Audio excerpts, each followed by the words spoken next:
S ಆತ್ಮೀಯ ವಿದ್ಯಾರ್ಥಿಗಳೇ, ಈ ಹಿಂದಿನ ವಿಡಿಯೋದಲ್ಲಿ ನಾವು ಸಂಧಿಗಳ ಬಗ್ಗೆ, ಕನ್ನಡ ಸಂಧಿಗಳ ಬಗ್ಗೆ ತಿಳ್ಕೊಂಡಿದ್ವಿ.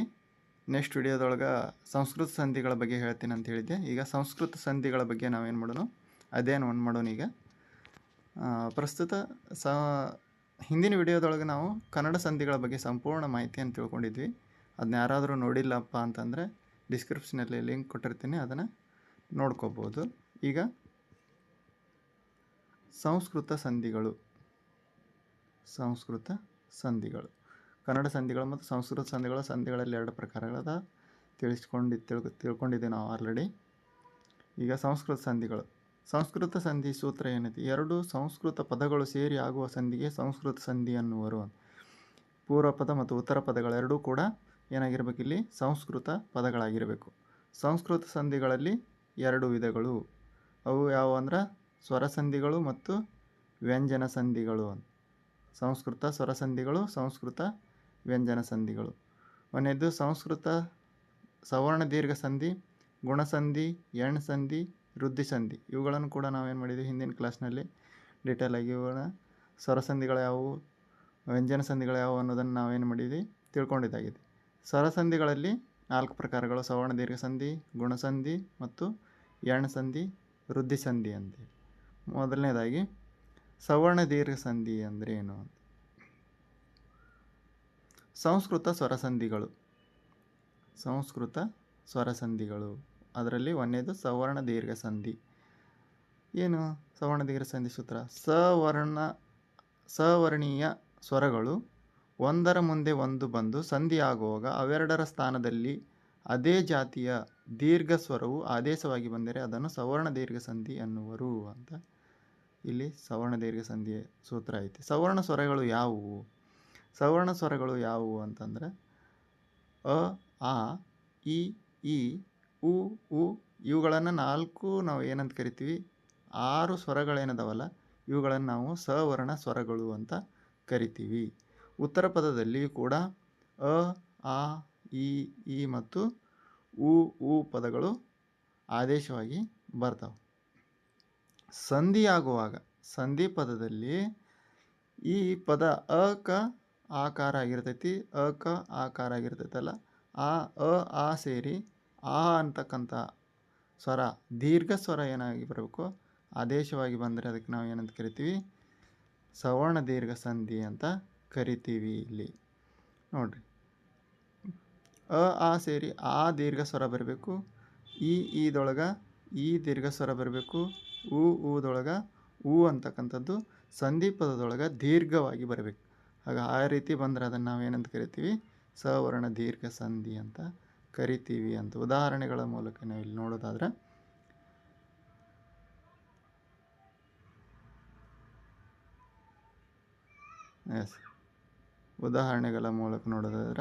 ವಿದ್ಯೆ ಪ್ಲಸ್ ಅಭ್ಯಾಸ, ವಿದ್ಯಾಭ್ಯಾಸ.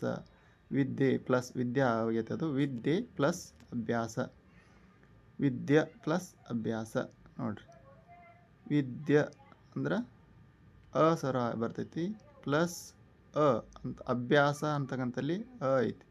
ಹಾಗಾಗಿ ವಿದ್ಯಾಭ್ಯಾಸ = ಏನಾಗೈತಿ, ಆ ದೀರ್ಘವಾಗಿ ಸ್ವರ ಬಂದೈತಿ. ಎಲ್ಲಿ ಬಂದೈತಿ ಅಂದ್ರೆ ವಿದ್ಯಾ, ದಾ ಪ್ಲಸ್ ಇಲ್ಲೈತಲ್ಲ, ಇದರೊಳಗೆ ನಾವು ಬಿಡಿಸಿ ಬರೆದಾಗ ದ ಪ್ಲಸ್ ಆ ಬರ್ತೈತಿ. ನೋಡ್ರಿ, ದ ಪ್ಲಸ್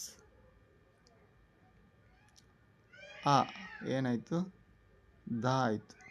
ಹಾಗೆ ದ್ಯಾ ಆಗಬೇಕಪ್ಪ ಅಂದ್ರೆ ದ ಪ್ಲಸ್ ಯ ಪ್ಲಸ್ ಆ ಈ ಸೇರಿದರೆ ಏನಾಗ್ತೈತಿ, ದ್ಯಾ ಆಗ್ತೈತಿ. ಈ ರೀತಿ ಆ ಅಂತಕ್ಕಂಥ ದೀರ್ಘ ಸ್ವರ ಬರೋದರಿಂದ ಏನಾಗ್ತೈತಿ, ಇಲ್ಲಿ ಸವರ್ಣ ದೀರ್ಘ ಸಂಧಿ ಆಗ್ತೈತಿ.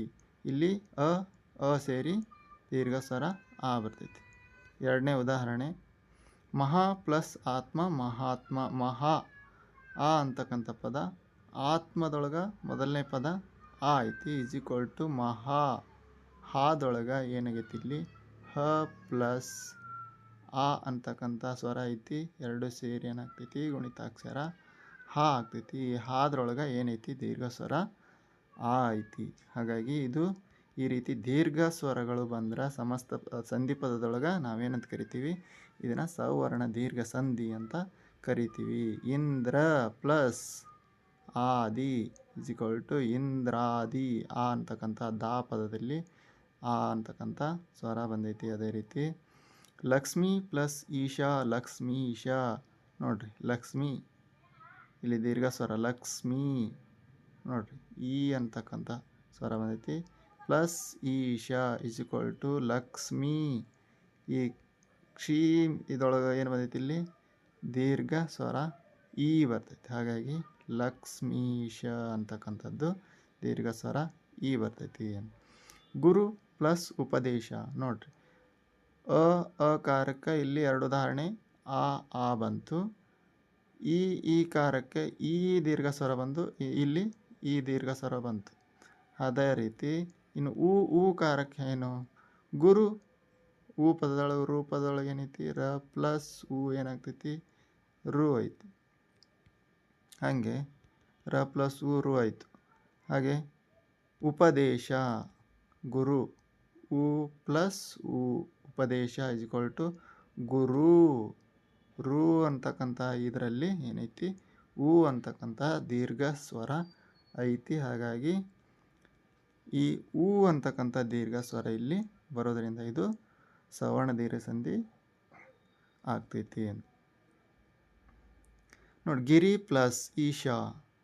ಗಿರಿ plus Isha is equal to ಗಿರೀಶ. ದೀರ್ಘ ಸ್ವರ ಬರ್ತೈತಿ. ರೀದೊಳಗೆ ಈ ಐತಿ ಅಂತ. ಏಕ ಪ್ಲಸ್ ಅಕ್ಷ ಇಸ್ ಈಕ್ವಲ್ ಟು ಏಕಾಕ್ಷ ಅಂತಕ್ಕಂಥ ಶಬ್ದ. ಏಕ ಐತಿ ಪ್ಲಸ್ ಏಕಾಕ್ಷ ಕಾದದೊಳಗೆ ಆ ಐತಿ. ಪ್ಲಸ್ ಇಸ್ ಈಕ್ವಲ್ ಟು ಏನಾಯಿತು, ಆ ಅಂತಕ್ಕಂತಹ ದೀರ್ಘ ಸ್ವರ ಬಂತು. ನಿಜ ಪ್ಲಸ್ ಆಶ್ರಮ. ನಿಜ ಪ್ಲಸ್ ಆಶ್ರಮ ಇಸ್ ಈಕ್ವಲ್ ಟು ನಿಜ. ಜಾದೊಳಗೆ ಏನೈತಿ, ಆ ಅಂತಕ್ಕಂಥ ಸ್ವರ ಇರೋದರಿಂದ ಇದು ದೀರ್ಘ ಸ್ವರ ಆಗಿರೋದ್ರಿಂದ ಇದು ನಿಜಾಶ್ರಮ ಅಂತಕ್ಕಂಥದ್ದು ಸವರ್ಣ ದೀರ್ಘ ಸಂಧಿ ಆಗ್ತೈತಿ. ಇಲ್ಲಿ ನೋಡ್ರಿ ಸವರ್ಣ ದೀರ್ಘ ಸಂಧಿ ಇಲ್ಲಿ ಏನು ಹೇಳಿದೆ ನಾವು, ಸಂಸ್ಕೃತ ಸಂಧಿ ಅಂತ ಹೇಳಿದ್ವಿ. ವಿದ್ಯೆ ಅಂತಕ್ಕಂಥದ್ದು ಸಂಸ್ಕೃತ ಪದ, ಅಭ್ಯಾಸ ಅಂತಕ್ಕಂಥ ಸಂಸ್ಕೃತ ಪದ, ಮಹಾ ಆತ್ಮ ಅಂತಕ್ಕಂಥ ಸಂಸ್ಕೃತ, ಇಂದ್ರ ಪ್ಲಸ್ ಆದಿ ಅಂತಕ್ಕಂಥದ್ದು ಸಂಸ್ಕೃತ ಪದ, ಲಕ್ಷ್ಮಿ ಅಂತಕ್ಕಂಥದ್ದು, ಈಶ ಅಂತಕ್ಕಂಥದ್ದು ಇವೆಲ್ಲವೂ ಕೂಡ ಏನು ಸಂಸ್ಕೃತ ಪದಗಳಾಗಿರೋದ್ರಿಂದ ನೋಡ್ರಿ ಗಿರಿ, ಈಶ, ಏಕ, ಅಕ್ಷ, ನಿಜ, ಆಶ್ರಮ, ನಿಜಾಶ್ರಮ, ಏಕಾಕ್ಷ, ಗಿರೀಶ, ಮಹಾತ್ಮ, ಇಂದ್ರಾದಿ, ಲಕ್ಷ್ಮೀಶ ಈ ಎಲ್ಲ ಪದಗಳು ಏನಾಗಿರ್ತವೆ ಸಂಸ್ಕೃತದ ಪದಗಳಾಗಿವೆ. ಅದೇ ರೀತಿ ನೋಡ್ರಿ ಶೀತ ಪ್ಲಸ್ ಅಪಹರಣ ಆ ಪ್ಲಸ್ ಇಸ್ ಈಕ್ವಲ್ ಟು ಸೀತಾಪಹರಣ ತ. ಇದು ಕೂಡ ಸಂಸ್ಕೃತ ಪದ. ಸುರ ಪ್ಲಸ್ ಅಸುರ ಸುರಾಸುರ. ಸುರ ಅಂದ್ರೆ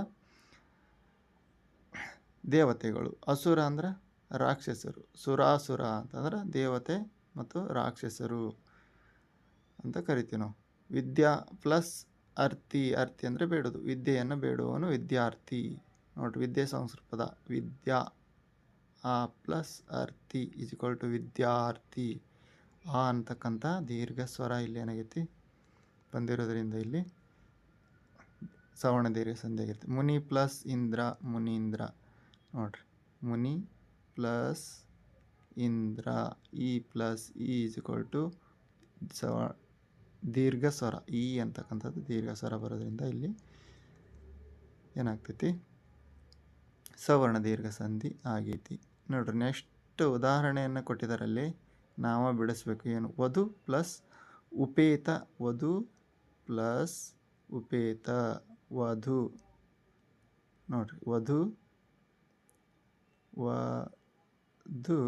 ಪ್ಲಸ್ ಉಪೇತ. ವಧು ಪ್ಲಸ್ ಉಪೇತ ಇಸ್ ಈಕ್ವಲ್ ಟು ವಧುಪೇತ ಆಗ್ತೈತಿ. ಇದು ಕೂಡ ಸವರ್ಣ ಸಂಧಿ ಉ ಅಂತಕ್ಕಂಥ ಇಲ್ಲಿ ಸ್ವರಗಳು ಬರ್ತಾವೆ. ಕಾವ್ಯ ಪ್ಲಸ್ ಆಲಯ. ನೋಡ್ರಿ ಕಾವ್ಯ ಪ್ಲಸ್ ಆಲಯ. ಕಾವ್ಯ ಪ್ಲಸ್ ಆಲಯ ಏನಾಯಿತು ಕಾವ್ಯಾಲಯ ಅಂತಕ್ಕಂಥ ಶಬ್ದ ಆಗ್ತೈತಿ.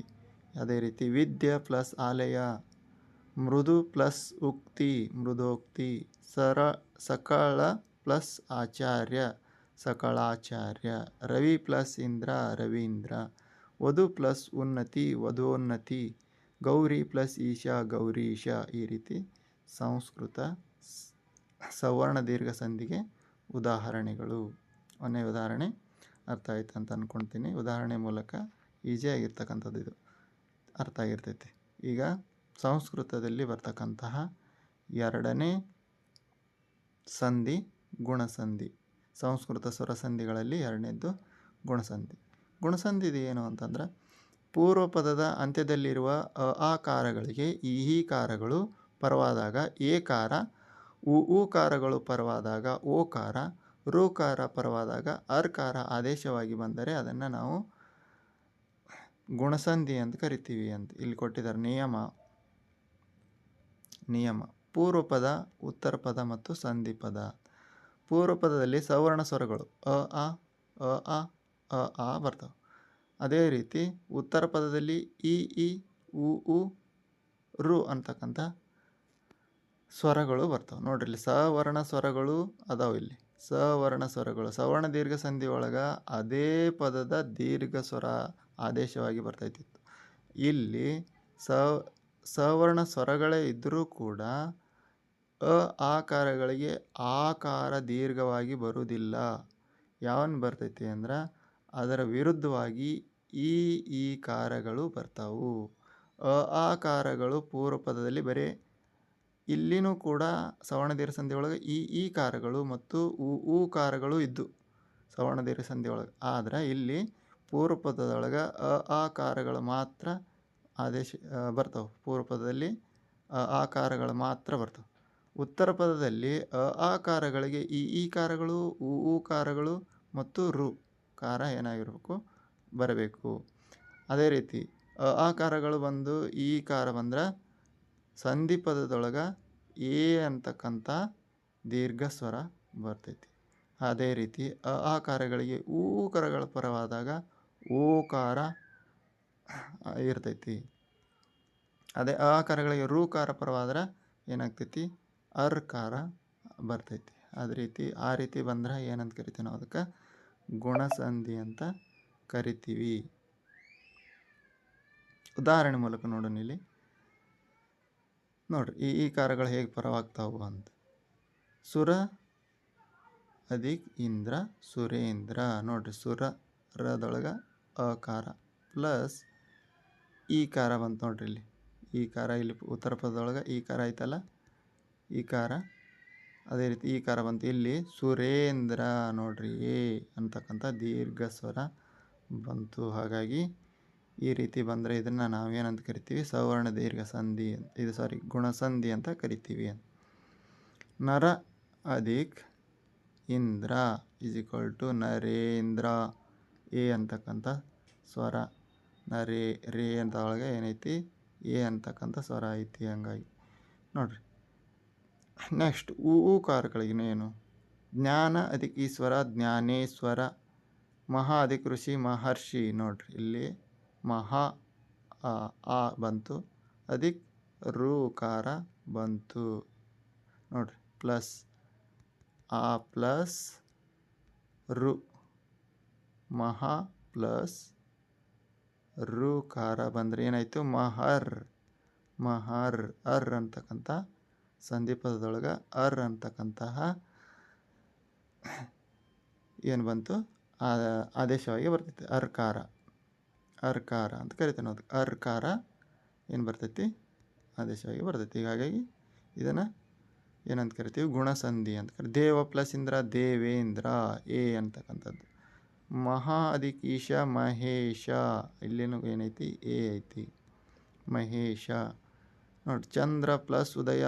ನೋಡ್ರಿ ಉಕಾರಗಳು ಆಕಾರಗಳಿಗೆ ಉಕಾರ ಚಂದ್ರ ಪ್ಲಸ್ ಬಂತು ಚಂದ್ರೋದಯ ಆಗೋದಿಲ್ಲ ಚಂದ್ರೋದಯ. ನೋಡ್ರಿ ಚಂದ್ರ ಪ್ಲಸ್ ಉದಯ ಚಂದ್ರೋದಯ. ಈ ರೀತಿ ಓಕಾರ ಬರ್ತೈತಿ. ಚಂದ್ರೋದಯ. ಕೌರವ ಪ್ಲಸ್ ಇಂದ್ರ ಕೌರವೇಂದ್ರ. ನೋಡ್ರಿ ಕೌರವೇಂದ್ರ, ಇಲ್ಲಿ ಎ ಬಂದೈತಿ. ಕೌರವೇಂದ್ರ. ಮಹಾ ಅಧಿಕೀಶ್ವರ ಮಹೇಶ್ವರ. ಲೋಕ ಅಧಿಕುತ್ತರ ಲೋಕೋತ್ತರ. ಇಲ್ಲಿ ನೋಡ್ರಿ, ಇಲ್ಲಿ ಓಕಾರ ಐತಿ, ಇಲ್ಲೊಂದು ಓಕಾರ ಐತಿ. ದೇವ ಪ್ಲಸ್ ಋಷಿ ದೇವರ್ಷಿ. ನೋಡ್ರಿ ಅಂತಕ್ಕಂಥ ಕಾರಕ್ಕೆ ಇದು ದೇವರ್ಷಿ. ಕಾಳ ಪ್ಲಸ್ ಉರಗ ಕಾಳೋರಗ. ಇದು ಓ ಅಂತಕ್ಕಂತಹ ಕಾರಕ ಉದಾಹರಣೆ. ಇದು ಈ ರೀತಿ ಬಂದರೆ ನಾವು ಏನಂತ ಕರಿತೀವಿ? ಇದಕ್ಕೆ ಗುಣಸಂಧಿ ಅಂತ ಕರಿತೀವಿ. ನೋಡಿ ನೆಕ್ಸ್ಟ್ ಉದಾಹರಣೆಗಳದಾವ ಇಲ್ಲಿ. ಗಜ ಪ್ಲಸ್ ಇಂದ್ರ ಗಜೇಂದ್ರ. ಗಜ ಪ್ಲಸ್ ಇಂದ್ರ ಗಜೇಂದ್ರ. ನಿತ್ಯ ಪ್ಲಸ್ ಉತ್ಸವ ನಿತ್ಯೋತ್ಸವ.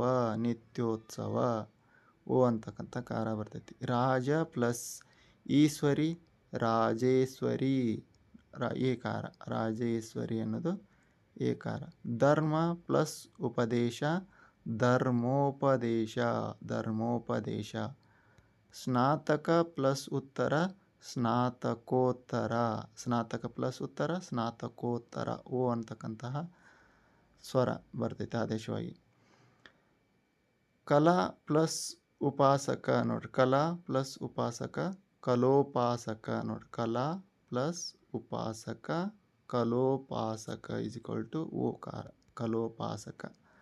ಗಣ ಪ್ಲಸ್ ಈಶ ಗಣೇಶ. ಗಣ ಪ್ಲಸ್ ಈಶ. ಗಣ ಅದ ಅ ಪ್ಲಸ್ ಈಶ. ನೋಡ್ರಿ ಈಶ, ಇಲ್ಲಿ ಈ ಅಂತಕ್ಕಂಥ ಸ್ವರ ಬರ್ತೈತಿ. ಗಣೇಶ ಎ ದೀರ್ಘ ಸ್ವರ ಆದೇಶವಾಗಿ ಬರ್ತೈತಿ ಇಲ್ಲಿ.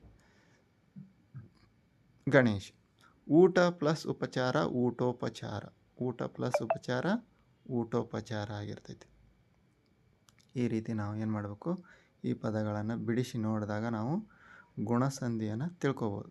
ನೆಕ್ಸ್ಟ್ ಎಣ್ಸಂಧಿ. ಇದು ಕೂಡ ಸಂಸ್ಕೃತ ಸ್ವರಸಂಧಿ. ಇಲ್ಲಿ ಸ್ವರಸಂಧಿಗಳು ಯಾಕಂತ ಕರೀತಾರೆ ಅಂತಂದ್ರೆ, ಪೂರ್ವ ಪದದಲ್ಲಿ ಏನು ಬರ್ತಾವೆ? ಸ್ವರಗಳು ಬಂದಿರ್ತಾವೆ. ನೋಡ್ರಿ ಇಲ್ಲಿ ಸ್ವರಗಳು. ಇಲ್ಲಿ ಉತ್ತರ ಪದದಲ್ಲಿ ಕೂಡ ಏನು ಬರ್ತಾವೆ? ಸ್ವರಗಳು ಬರ್ತಾವೆ. ಈ ಇದರೊಳಗೆ ಸಂಸ್ಕೃತ ವ್ಯಂಜನ ಸಂಧಿಗಳೊಳಗೆ ಈ ಸ್ವರಗಳು ಇರೋದಿಲ್ಲ. ಏನಿರ್ತಾವೆ?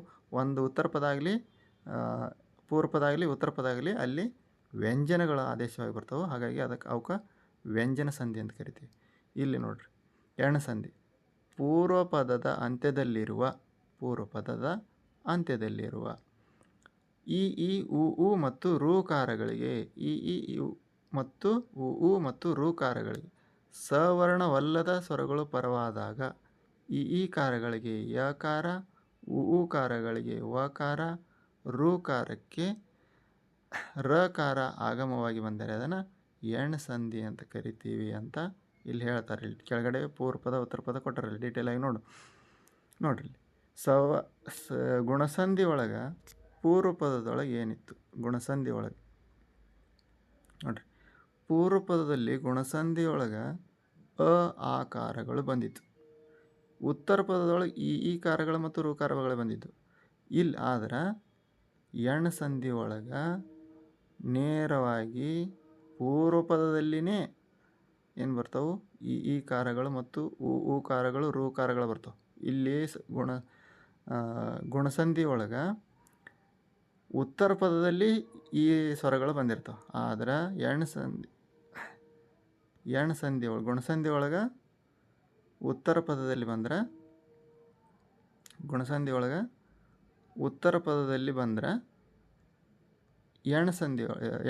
ಒಳಗೆ ಪೂರ್ವ ಪದದಲ್ಲಿ ಆ ಸ್ವರಗಳು ಏನು ಮಾಡ್ತಾವೆ? ಬರ್ತಾವೆ. ಆ ಸ್ವರಗಳಿಗೆ ಸವರ್ಣವಲ್ಲದ ಸ್ವರಗಳು. ಸವರ್ಣ ಸ್ವರಗಳು ಯಾವುವು ಅಂತಂದಾಗ ಅ ಇ ಉ ಈ ನೋಡ್ರಿ, ಈ ಉ ಸವರ್ಣ ಸ್ವರಗಳು ಅಂತ ಕರಿತೀವಿ ನಾವು. ಈ ಸವರ್ಣ ಸ್ವರಗಳು ಪರವಾದಾಗ ಸವರ್ಣವಲ್ಲದ ಸ್ವರಗಳು. ನೋಡ್ರಿ, ಸವರ್ಣವಲ್ಲದ ಸ್ವರಗಳು ಈ ಕಾರಗಳಿಗೆ ಈ ಕಾರಗಳಿಗೆ ಅ ಉ ಕಾರಗಳು ಬಂದ್ರೆ ಯಕಾರ.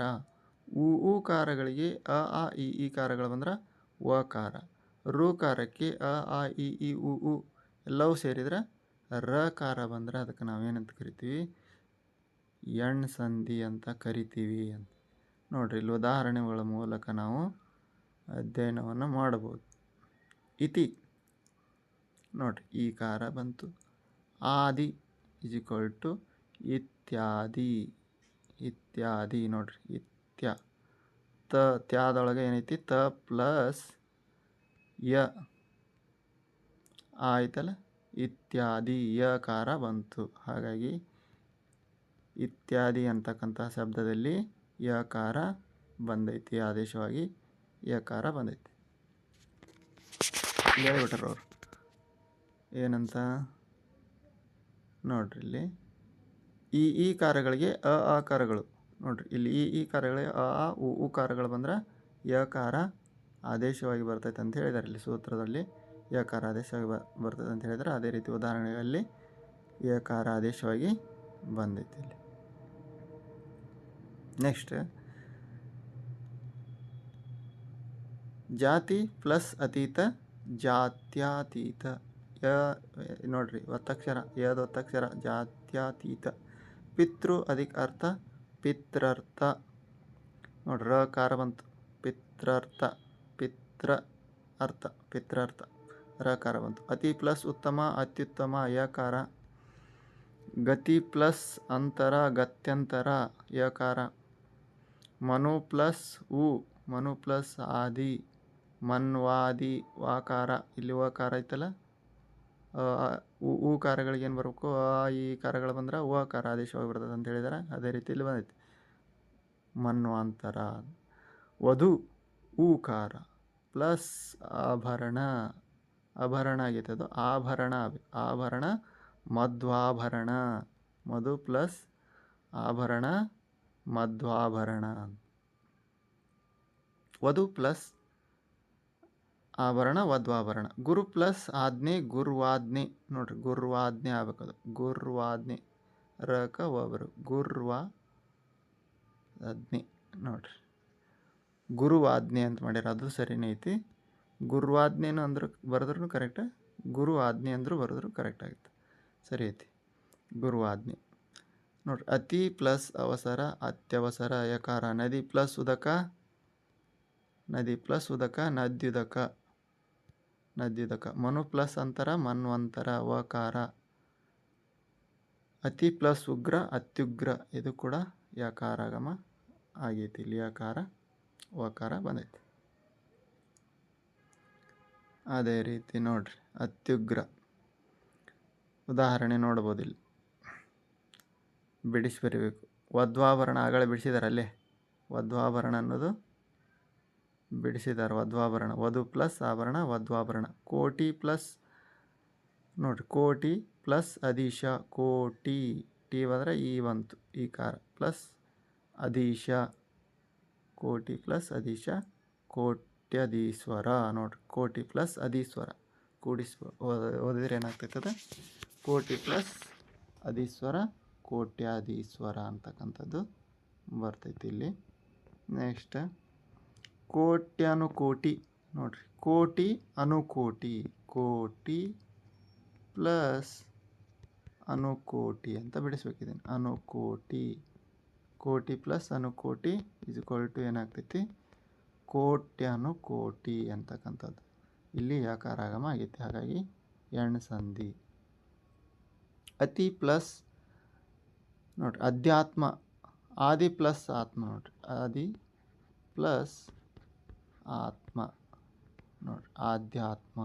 ಆಧ್ಯಾತ್ಮ ಯಕಾರಾಗಮ ಆಗ್ತೈತಿ, ಹಾಗಾಗಿ ಇದು ಎಣ್ ಸಂಧಿ.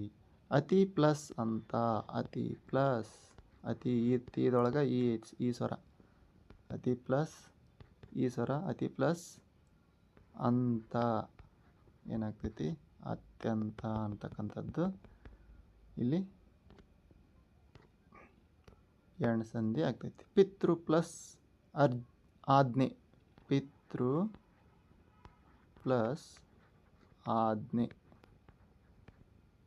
ಈಸ್ ಈಕ್ವಲ್ ಟು ಏನಾಯಿತು, ಪಿತ್ರಾಜ್ಞೆ ಆಯ್ತು ನೋಡ್ರಿ. ಪಿತ್ರಾಜ್ಞೆ ಇಲ್ಲಿ ಯಾಕೆ ಎಣ್ ಸಂಧಿ ಆಯಿತು ಅಂದ್ರೆ ರಕಾರ ಬಂದೈತಲ್ಲ, ಇಲ್ಲಿ ರ ಅಂತಕ್ಕಂಥದ್ದು ವ್ಯಂಜನ ಬಂದೈತೆ, ಹಾಗಾಗಿ ಇದು ಎಣ್ ಸಂಧಿ. ಮಾತೃ ಪ್ಲಸ್ ಅಂಶ ಮಾತ್ರಾಂಶ. ಮಾತೃ ಪ್ಲಸ್ ಅಂಶ ಮಾತ್ರಾಂಶ ಅದು ಕೂಡ ಎಣ್ಸಂಧಿ. ಪ್ರತಿ ಪ್ಲಸ್ ಉತ್ತರ ಪ್ರತ್ಯುತ್ತರ. ಮಾತೃ ಪ್ಲಸ್ ಆನಂದ ಮಾತ್ರಾನಂದ. ಮಾತೃ ಪ್ಲಸ್ ಆನಂದ ಏನಾಗ್ತೈತಿ ಮಾತ್ರಾನಂದ ಆಗ್ತೈತಿ. ಅದಕ್ಕಾಗಿ ಎಣ್ಸಂಧಿ ಆಗ್ತೈತಿ. ನೆಕ್ಸ್ಟ್ 3 ಸಂಧಿಗಳಾದವು. ಈಗ 4ನೇ ಸಂಧಿ ನೋಡ್ರಿ, ವೃದ್ಧಿ ಸಂಧಿ. ವೃದ್ಧಿ ಸಂಧಿದೇನು? ಪೂರ್ವ ಪದದಲ್ಲಿ ಉತ್ತರ ಪದದಲ್ಲಿ ಏನೇನು ಬರ್ತಾವೆ ನೋಡ್ರಿ. ವೃದ್ಧಿ ಸಂಧಿ ಪೂರ್ವ ಪದದ ಅಂತ್ಯದಲ್ಲಿರುವ ಆಕಾರಗಳಿಗೆ ಈ ಪೂರ್ವ ಪದದ ಅಂತ್ಯದಲ್ಲಿ ಆಕಾರಗಳು ಬಂದರೆ ಐಕಾರಗಳು ಪರವಾದಾಗ, ಉತ್ತರ ಪದದಲ್ಲಿ ಎ ಮತ್ತು ಐ, ಓ ಮತ್ತು ಔಕಾರಗಳು ಪರವಾದಾಗ ಐಕಾರ ಓ ಔಕಾರಗಳು ಪರವಾದಾಗ ಔಕಾರ ಆದೇಶವಾಗಿ ಬಂದರೆ ಅದನ್ನು ವೃದ್ಧಿ ಸಂಧಿ ಅನ್ನುವರು. ನೋಡ್ರಲ್ಲಿ ಒಂದು ಸ್ವಲ್ಪ ಹೋಗೈತೆ ಅದು ಪೇಜ್ ನಂಬರ್. ಇಲ್ಲಿ ನೋಡ್ರಲ್ಲಿ ಆಕಾರಗಳಿಗೆ ಐಕಾರಗಳ ಪರವಾದಾಗ ಆಕಾರಗಳಿಗೆ ಐಕಾರಗಳ ಪರವಾದಾಗ ಐ ಮತ್ತು ಆಕಾರಗಳಿಗೆ ಔಕಾರಗಳು ಉತ್ತರ ಪದದಲ್ಲಿ ಬಂದರೆ ಔಕಾರ.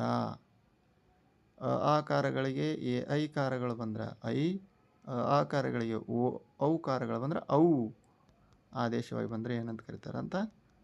ವೃದ್ಧಿ ಸಂಧಿ ಅಂತ ಕರಿತೀವಿ ಅಂತ ಇಲ್ಲಿ ಕೊಟ್ಟಿದ್ದಾರೆ. ನೋಡ್ರಿ, ಉದಾಹರಣೆ ಮೂಲಕ ನಾವು ತಿಳ್ಕೊಳ್ಳೋಣ. ನೋಡ್ರಿ, ಏಕ ಪ್ಲಸ್ ಏಕೈಕ. ಏಕ ಬಂತು ಪ್ಲಸ್ ಎ ಬಂತು. ನೋಡ್ರಿ ಇಲ್ಲಿ ಈ ಏಕ ಐತಲ್ಲ, ಅದು ಏಕ = ಏಕೈ. ನೋಡ್ರಿ, ಕದೊಳಗೆ ಐ ಸೇರಿದರೆ ಏನಾಗ್ತೈತಿ? ಕೈ ಆಗ್ತೈತಿ. ಐ ಸ್ವರ ಆಗಿರ್ತೈತಿ, ಐದೊಳಗೆ ಸ್ವರ ಇರ್ತೈತಿ ಕೈದೊಳಗೆ. ಹಾಗಾಗಿ ಇಲ್ಲಿ ಸಂಧಿ ಪದದೊಳಗೆ ಐ ಅಂತಕ್ಕಂಥದ್ದು ಸ್ವರ ಬಂತು. ಹಾಗಾಗಿ ಇದು ವೃದ್ಧಿ ಸಂಧಿ. ಜನ ಪ್ಲಸ್ ಐಕ್ಯ ಜನೈಕ್ಯ. ಜನ ಪ್ಲಸ್ ಐಕ್ಯ ಜನೈಕ್ಯ. ಇಲ್ಲಿ ಕೂಡ ಐ ಬರ್ತೈತಿ ಬಿಡಿಸಿ ಬರೆದಾಗ. ಜನ ನದೊಳಗೆ ಐತಿ, ಐ ಐತಿ. ಇಲ್ಲಿ ಎರಡನೇದಕ್ಕೆ ಉದಾಹರಣೆ ಐ ಬಂತು. ಎರಡನೇ ಉದಾಹರಣೆ ಐತಲ್ಲ, ಇದು ಐ ಬಂತು. = ಜನೈಕ್ಯ. ನೋಡ್ರಿ, ಜನೈಕ್ಯ ಅಂತಕ್ಕಂಥದ್ದು ಬಂತು ಉದಾಹರಣೆ. ಗಂಗಾ ಬಂತು ಪ್ಲಸ್ ಓಕಾರ ಬರಬೇಕಲ್ಲ, ಇಲ್ಲಿ ಓಕಾರ ಐತಿ. ಗಂಗಾ ಪ್ಲಸ್ ಓಗ ಗಂಗೌಗ. ನೋಡ್ರಿ, ಸ್ವರ ಬಂತು ಕೊನೆಗೆ, ಬಂತು. ಹಾಗಾಗಿ ಗಂಗೌಗ ಅಂತಕ್ಕಂಥದ್ದು ಬರ್ತೈತಿ ಅಂತ. ಇದನ್ನು ನಾವು ವೃದ್ಧಿ ಸಂಧಿ ಅಂತ ಕರಿತೀವಿ. ಲೋಕ ಪ್ಲಸ್ ಏಕ = ಲೋಕೈಕ. ಸ್ವರ ಬಂತು. ರಾಜ ಪ್ಲಸ್ ಐಶ್ವರ್ಯ ರಾಜೈಶ್ವರ್ಯ. ದಿವ್ಯ ಪ್ಲಸ್ ಔಷಧ ದಿವ್ಯೌಷಧ. ದಿವ್ಯ ಪ್ಲಸ್ ಬಂತು. ಔಕಾರ ಐತಿಲ್ಲ, ಇಲ್ಲಿ ಔಕಾರ ಬರಬೇಕಲ್ಲ, ಔಕಾರ. ಔಷಧ = ದಿವ್ಯೌಷಧ. ನೆಕ್ಸ್ಟ್ ವನ ಪ್ಲಸ್ ಔಷಧ = ವನೌಷಧ. ನೌದೊಳಗೆ ಏನೈತಿ? ಅಂತಕ್ಕಂಥ ಸ್ವರ ಇರೋದ್ರಿಂದ ವನೌಷಧ. ಬಿಡಿಸಿಕೊಟ್ಟಿದ್ದಾರೆ ಆಲ್ರೆಡಿ. ಅಷ್ಟ ಪ್ಲಸ್ ಐಶ್ವರ್ಯ = ಅಷ್ಟೈಶ್ವರ್ಯ ಆಯಿತು. ಜಲ ಪ್ಲಸ್ ಓಗ ಜಲೌಗ. ವಿದ್ಯಾ ಪ್ಲಸ್ ಏಕಧನ ವಿದ್ಯೈಕಧನ. ಐ ಬಂತು, ವಿದ್ಯೈಕಧನ. ಭಾವ ಪ್ಲಸ್ ಐಕ್ಯತೆ ಭಾವೈಕ್ಯತೆ ಅಂತಕ್ಕಂಥದ್ದು ಬಂತು. ಹಾಗಾಗಿ ನೋಡ್ರಿ, ಇಲ್ಲಿ ಉದಾಹರಣೆ ಮೂಲಕ ಅರ್ಥ ಆಗೈತೆ ಅಂತ ಅಂದ್ಕೊಳ್ಳೋಣ. ಸಂಸ್ಕೃತ ವ್ಯಂಜನ ಸಂಧಿಗಳು. ನೋಡ್ರಿ, ಇಷ್ಟೊತ್ತನ ನಾವೇನು ಮಾಡಿದ್ದೀವಿ? ಸಂಸ್ಕೃತ ಸ್ವರ ಸಂಧಿಗಳ ಬಗ್ಗೆ ತಿಳ್ಕೊಂಡಿವಿ. ಮುಂದಿನ ವಿಡಿಯೋದೊಳಗೆ ಸಂಸ್ಕೃತ ವ್ಯಂಜನ ಸಂಧಿಗಳನ್ನು ತಿಳ್ಕೊಂಡಿನಿ. ಈಗ ಆಲ್ರೆಡಿ ಟೈಮ್ ಭಾಳ ಆಗ್ಯದ. ಹಾಗಾಗಿ ಮುಂದಿನ ವಿಡಿಯೋದೊಳಗೆ ನಾವು ಸಂಸ್ಕೃತ ವ್ಯಂಜನ ಸಂಧಿಗಳ ಬಗ್ಗೆ ನಾವೇನು ಮಾಡೋಣ ತಿಳ್ಕೊಳ್ಳೋಣ. ಇಲ್ಲಿಗೆ ಈ ವಿಡಿಯೋವನ್ನು ಮುಕ್ತಾಯ ಮಾಡ್ತೀವಿ. ಹಿಂದಿನ ಕನ್ನಡ ಸಂಧಿಗಳನ್ನು ಏನಾದರೂ ತಿಳ್ಕೊಬೇಕಾಗಿತ್ತು ಅಂದರೆ ಡಿಸ್ಕ್ರಿಪ್ಷನ್ ಬಾಕ್ಸ್ನಲ್ಲಿ ನಾನು ಅದನ್ನು ಲಿಂಕನ್ನು ಕೊಟ್ಟಿರ್ತೀನಿ. ಅದನ್ನು ನೋಡಿಕೊಂಡು ಇದನ್ನು ಕಂಟಿನ್ಯೂ 2ನೇ ವಿಡಿಯೋನ ನೋಡಿಕೊಂಡ್ರೆ ಸಂಸ್ಕೃತ ಸಂಧಿಗಳು ಮತ್ತು ಕನ್ನಡ ಸಂಧಿಗಳು ಅರ್ಥ ಆಗ್ತೈತಿ. ಧನ್ಯವಾದಗಳು.